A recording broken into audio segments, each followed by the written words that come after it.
de Juan, ustedes encuentran que cuando a Jesús lo llevaron para ser juzgado, Pilato le dice, ¿y qué ustedes quieren que nosotros hagamos con él? Y entonces dice que lo crucifiquen. Y Pilato dice, pues yo no tengo ninguna, yo no veo ningún mal en él. Y entonces ellos le dicen a él, pero él ha violentado nuestra ley, y según nuestra ley, ¿qué debe hacer?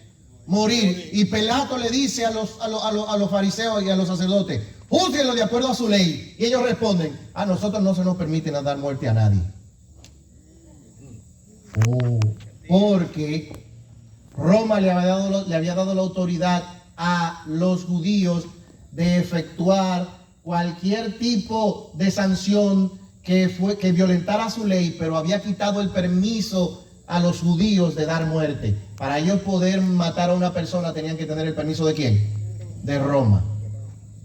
Por cuestión de religión, los judíos inmediatamente fueron gobernados por los romanos. No podían darle muerte a nadie, a menos que Roma le diera el permiso. Así que cuando se mata a Esteban, lo mata Saulo, que más tarde es Pablo.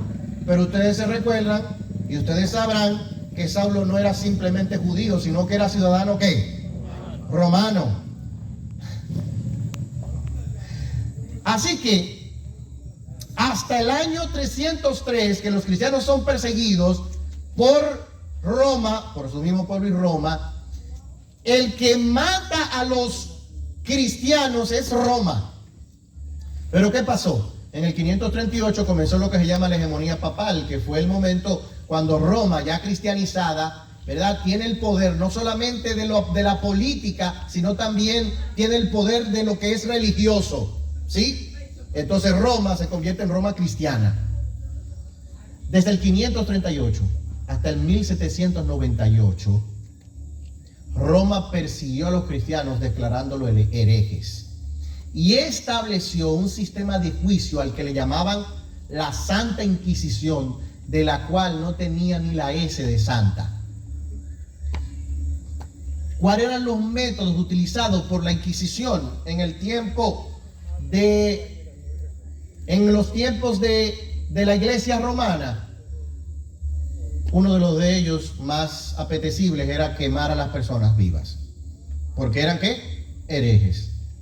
Se lo echaban a las fieras también, y también los ahorcaban, entre un sinnúmero de ideas con las que ellos le infligían una muerte tortuosa a las personas. Si la Biblia dice que el nombre de Babilonia es identificable descubriendo a quien persiguió a los santos para hacerlo morir, ¿quién persiguió a los santos para hacerlo morir? La Iglesia romana. Entonces, identificamos entonces el nombre, ¿sí o no? Así es. ¿Quién es la culpable entonces? La Iglesia romana. Entonces vamos a seguir para que develemos entonces el misterio que está presentando aquí la palabra de Dios. Ya sabemos, un nombre, madre de las rameras y de las abominaciones que se hacen en la tierra. El nombre es identificable cuando nosotros buscamos en la historia a ese poder político religioso que persiguió a los santos hasta hacerlo morir. Los persiguió tan fieramente que para los años 1700 los cristianos que estaban en Europa, en Roma, salieron de allí corriendo, se embarcaron y fueron a buscar una tierra donde no fueran perseguidos. Y a raíz de eso, con las incursiones del famoso misionero Samuel y James, se fueron el famoso Mayflower, que fue un barco que estaba lleno de cristianos, y encontró una playa en el norte de América, y allí se encontraron con una tierra de libertad. Estados Unidos aparece en la historia a raíz de las persecuciones que se liberaron en Europa por la Iglesia romana, y todos esos cristianos, para salir de las persecuciones que lo estaban aniquilando literalmente, se fueron ¿a dónde? A Estados Unidos, y formaron una nación allí donde pueden adorar con libertad de expresión. De hecho, la primera enmienda de los Estados Unidos dice eso, que toda persona debe darse la oportunidad para que adore de acuerdo a los dictados de su conciencia. Y ese es Estados Unidos, un país protestante. Los que han ido allá se dan cuenta que usted encuentra iglesias de toda clase y toda suerte allá. Bien, ya tenemos el nombre. El nombre es identificable con este poder político religioso que persiguió a los santos. ¿Y qué hizo? los mató. ¿Quién fue que hizo eso? Roma. Sigamos, ya tenemos el nombre. El número. El número indica una coalición de poderes. ¿Qué indica? Apocalipsis capítulo 13, 16, 13 y 14 dice: y vi salir de la boca del dragón, y lo vamos identificando de una vez, ¿sí? ¿Quién es el dragón? Apocalipsis 12, 9 dice: y fue lanzado aquel dragón, la serpiente antigua, que se llama ¿quién? Diablo y Satanás. Ok, hay una coalición de poderes. Quiero hacer una salvedad con esto. Recuerden o tengan pendiente el hecho de que Satanás siempre ha querido el trono de Dios. ¿Qué ha querido Satanás siempre? El trono de Dios. Subiré al trono de Dios, allí me sentaré y seré semejante ¿a quién? Al Altísimo. Así que por lo menos Satanás quiere dos cosas con el trono de Dios. Número uno, adoración. ¿Sí? Y número dos, control. ¿Cuáles son las dos cosas que quiere? Adoración y control. Ojo con esto. Ojo con esto. ¿Sí? Porque Satanás está buscando controlar un espacio físico y una vez controlado lograr que ese control le dé a él lo que él buscó en el cielo y que no lo logró. ¿Qué? Adoración. ¿Sí? Bien. Entonces, no se preocupen, yo, si me ponen la computadora, yo puedo seguir aquí. Bien, entonces, decimos, Satanás quiere control, quiere adoración. Dice: y vi salir de la boca del dragón, de la boca de la bestia y del falso profeta, ¿verdad? 3 espíritus inmundos a manera de rana, que son espíritus de demonios que hacen señales y van a los reyes de la tierra en todo el mundo para reunirlos a la batalla. Señores, no me voy a decir que va a empezar a llover ahora. A la batalla del gran Dios Todopoderoso. Parece que el tema está muy caliente, ¿verdad? Dale. Ya llegó. ¿Sí? 1, 2, ok. Bien, sí, pero veo como que quiere como llovinar. Dice, noten, 3 poderes, el dragón. Ahora, vamos a identificar el segundo poder. Ya sabemos que el dragón es ¿quién? Satanás, el diablo. Y vi salir de la boca de la bestia. Déjenme explicarle algo. En la Biblia, la bestia es una fusión de 2 poderes. Uno político y otro religioso. Por ejemplo, usted se va al libro de Daniel, capítulo 7, y usted encuentra que Daniel, desde el verso 12 en adelante, Daniel tiene una visión donde él ve que en la lucha entre los grandes vientos del mar salen bestias. Esas bestias tienen características especiales. Sale un águila, sale un leopardo, sale un oso con un lado del hombro más alto que otro, con 3 costillas en la boca. Señor, reprenda el diablo.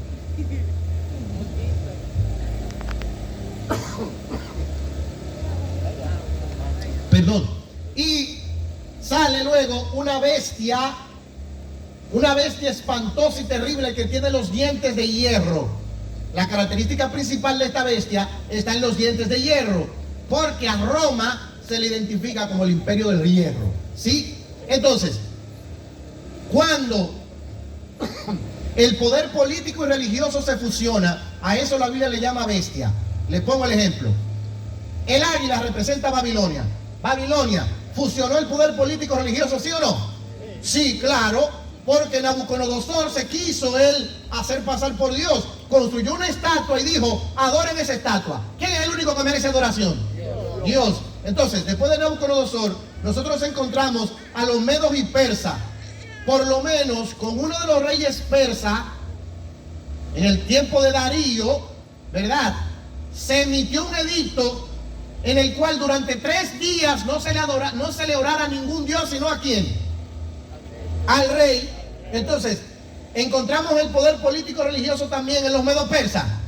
Sí. Y así sucesivamente, cada vez que nosotros vamos y buscamos en la historia esos grandes poderes que se levantaron, Babilonia, Medo Persa, Grecia y Roma, en el caso de los emperadores, ellos se declaraban a sí mismos Dios. Entonces, a eso se le llama bestia. Quiere decir que si hay poderes, 3 poderes, ¿verdad?, que se unen. El dragón, ¿quién es el dragón? Satanás. La bestia, ¿quién es la bestia? La fusión del poder, ¿cómo? político y religioso, ¿sí? Bien, en este caso nosotros podemos decir que el poder político religioso es el último poder representado en el tiempo del fin, que se hará con el control del mundo a través de la política y que va a absorber la religión para controlarla, ¿sí? Miremos la tercera representación. El dragón, la bestia y el falso ¿qué? Profeta. Muy bien, vamos a ver. ¿Cómo se determina que un profeta es falso? Cuando usted va a Deuteronomio capítulo 18, ustedes encuentran allí que Dios le dice, miren, profeta de entre tus hermanos le levantaré, dice Jehová, a él escuchen.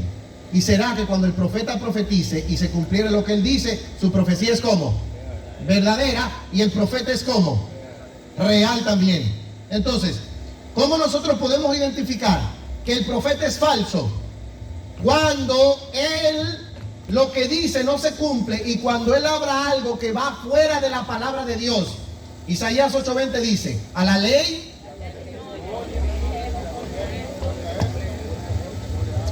entonces el falso profeta es representado por una coalición de iglesias cristianas que una vez teniendo la verdad deciden no utilizar la palabra de Dios sino inventarse doctrina. Sí, entonces el falso profeta está representado por la totalidad de las iglesias cristianas que abandonan la verdad de la Biblia y deciden creer tradición o dogmas. Vamos a identificarlo fácil. A raíz de las persecuciones, ¿sí?, que se levantaron en Europa por la iglesia romana, se formó Estados Unidos. El grupo de personas que formó Estados Unidos eran exactamente protestantes. Miren, en el año 1500 se produjo en Europa lo que se llamó la Reforma Protestante, que fue un grito de los sacerdotes o de los dirigentes católicos que se pronunciaron en contra de dogmas que la iglesia romana les infligió. Por ejemplo, Martín Lutero clavó en el 1517 en la puerta de Worms, que era la universidad donde él daba cátedra, él clavó 95 tesis. ¿Qué decían esas 95 tesis? No adoración a santos. El único que merece adoración, ¿quién es? Dios. No tenemos intercesor a hombre. El único intercesor entre Dios y los hombres, según 2 Timoteo 2:5, hay un solo mediador entre Dios y los hombres. ¿Quién? Jesucristo hombre. Y clavó 95 tesis. No hay que pagar dinero para obtener perdón de pecados. Comprar la industria. Eso le llamaban las indulgencias. ¿Sí? ¿Por qué? La palabra de Dios dice que por gracia sois salvos, si no esto no es nuestro, sino que es un don de ¿quién? De Dios.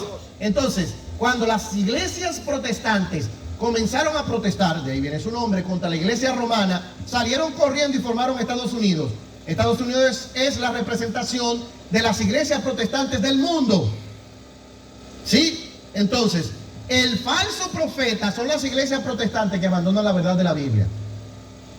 Más claramente, los 10 mandamientos. ¿Estamos de acuerdo? Entonces, miremos estos 3 poderes. El dragón, ¿quién es? Satanás. La bestia, ¿qué es? La fusión del poder político religioso. Y el falso profeta, ¿quién es? Las iglesias cristianas que abandonan la verdad de la Biblia. ¿Sí? Yo no sé si ustedes se dan cuenta de algo. Esta es una triada que es dirigida por el diablo. Y el diablo quiere imitar a Dios. Sí, y lo vamos a ver ahí. Esta triada se une, son espíritus de demonios, haciendo señales y van a los reyes de la tierra de todo el mundo para pelear ¿contra quién? Contra Dios. ¿Por qué ustedes creen que es una triada?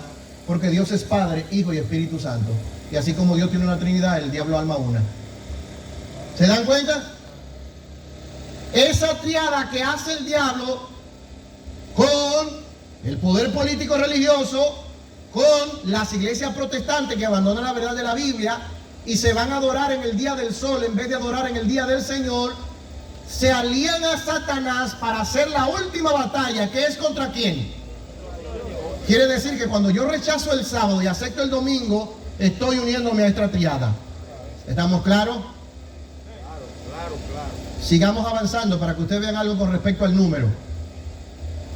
Aquí hay sabiduría. El que tiene entendimiento cuenta el número de la bestia. ¿El número de qué? Recuerden que la bestia es un poder ¿cómo? Político religioso. Porque el número de la bestia es un número ¿de quién? De hombre. Y yo les voy a dar una fórmula fácil de identificar para que no se metan a sacar cuentas de Vicario Filidei, que esto cuesta 10, que esto cuesta 15, 500, etc. Ustedes van a ver que el mismo texto le va a decir a ustedes de qué está hablando.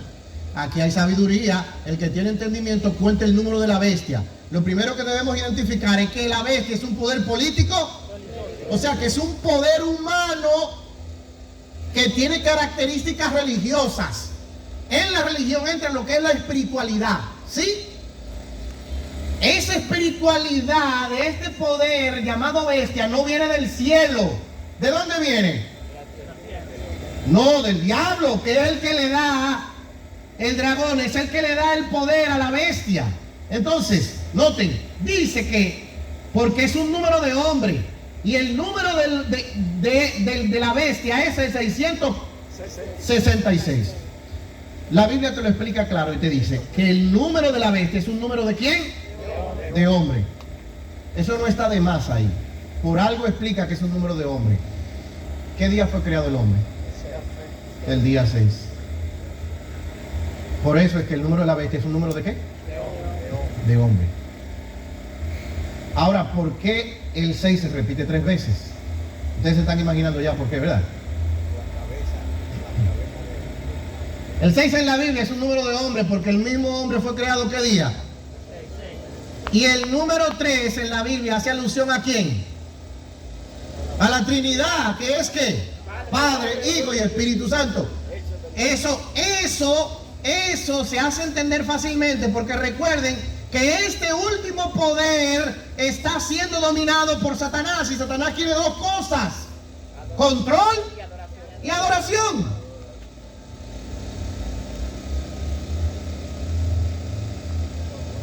¿A quién quiere controlar el dragón? Al hombre. Nosotros. ¿Y a quién se quiere parecer el dragón? Hermano, aliado. Ahí están las 3 alianzas. El dragón, que es ¿quién? El diablo. La bestia, que es el poder político religioso.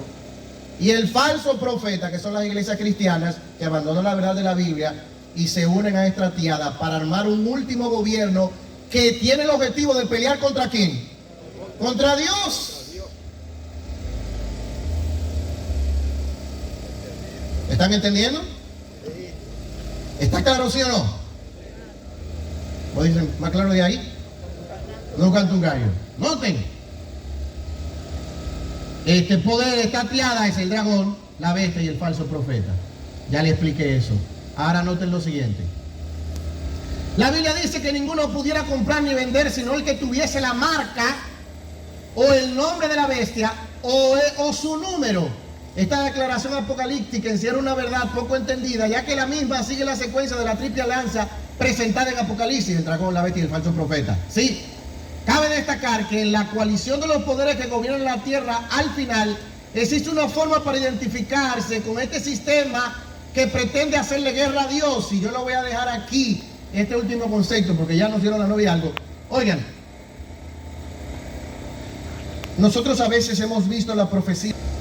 Recuerden que la guerra en el tiempo del fin tiene que ver con la ley de Dios.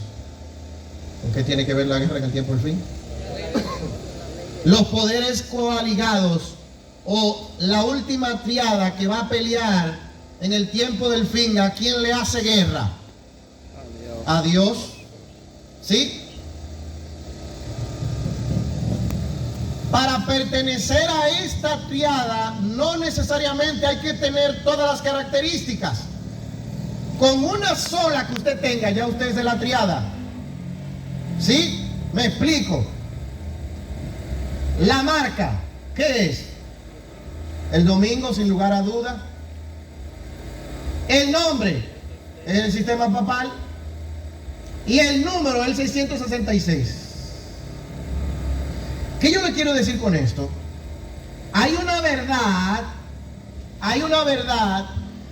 y es que el mundo entero se está definiendo para esta última gran batalla. Noten que la Biblia dice en Apocalipsis 16, 13 y 14 que son espíritus de ¿qué? Que van a los reyes de la tierra. ¿Para qué? Para reunirlos para la última gran batalla del Dios Todopoderoso. Les voy a explicar. Los musulmanes son una cantidad exorbitante. Pasan de los 100 millones. ¿Sí? ¿Ustedes saben cuál es el día de adoración de los musulmanes? El viernes. El viernes. ¿Sí? Los judíos que están en pie todavía, ¿saben cuál es el día de adoración de los judíos? El sábado. Los cristianos católicos, ¿saben cuál es el día de adoración de los cristianos católicos? El domingo. Noten. Los judíos mueren en vez de dejar de guardar el sábado. Los musulmanes mueren en vez de dejar de guardar el sábado. El viernes.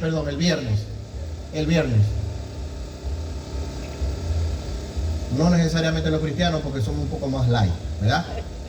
Ya no, de que guardamos el domingo, pero el domingo es que se va a la iglesia y ya, pero no, después se hace todo lo que hace todos los días.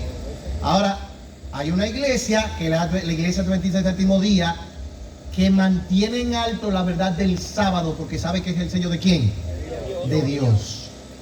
Así que el conflicto se hace difícil, pero desde ya el mundo se ha definido en cuanto a quién van a seguir. ¿Saben por qué?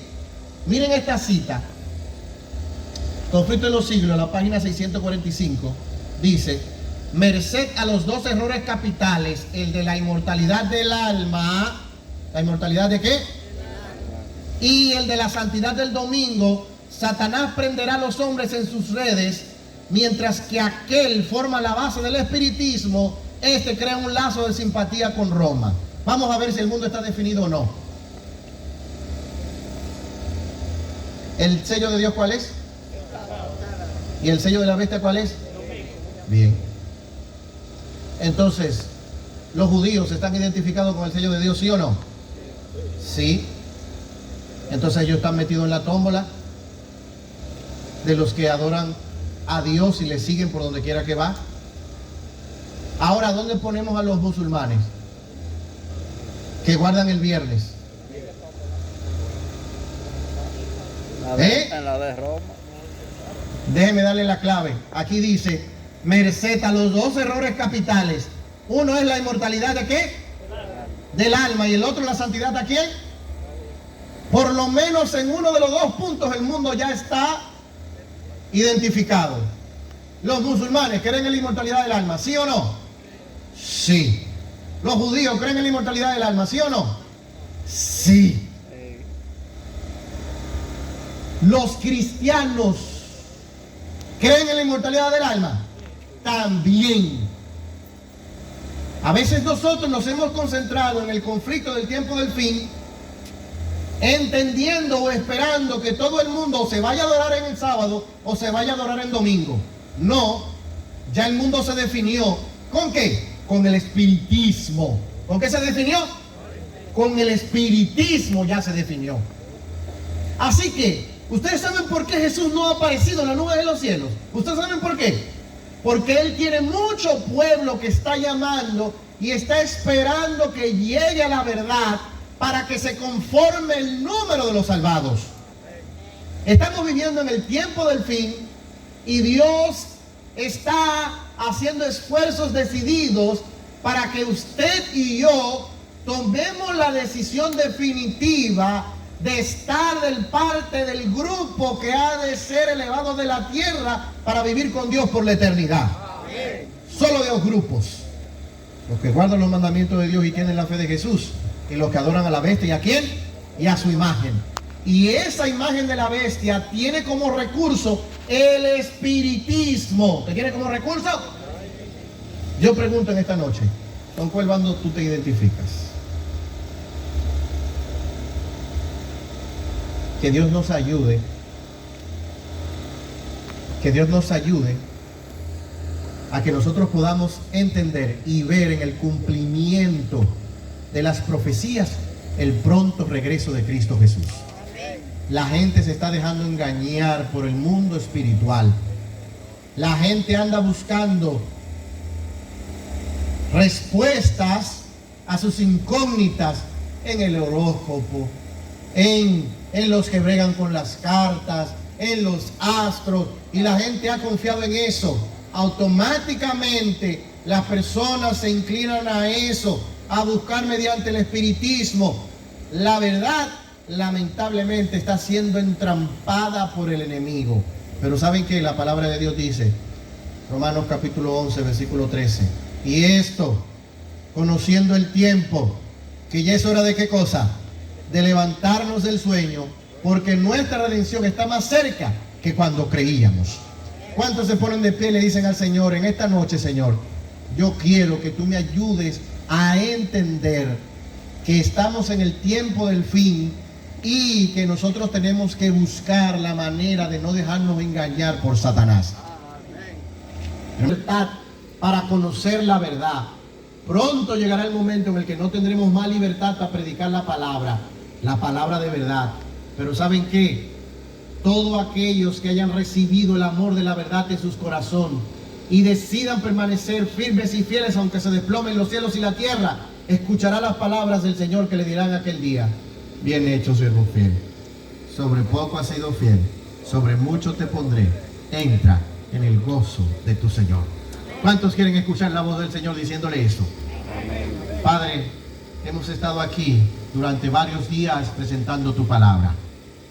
El tiempo no nos da para ampliar el concepto de la verdad, pero yo sé que así como la semilla es pequeña al principio y luego germina hasta producir 100 por 1, yo sé que tu palabra no volverá a usted vacía y que producirá en el corazón de aquellos sinceros fruto digno de arrepentimiento.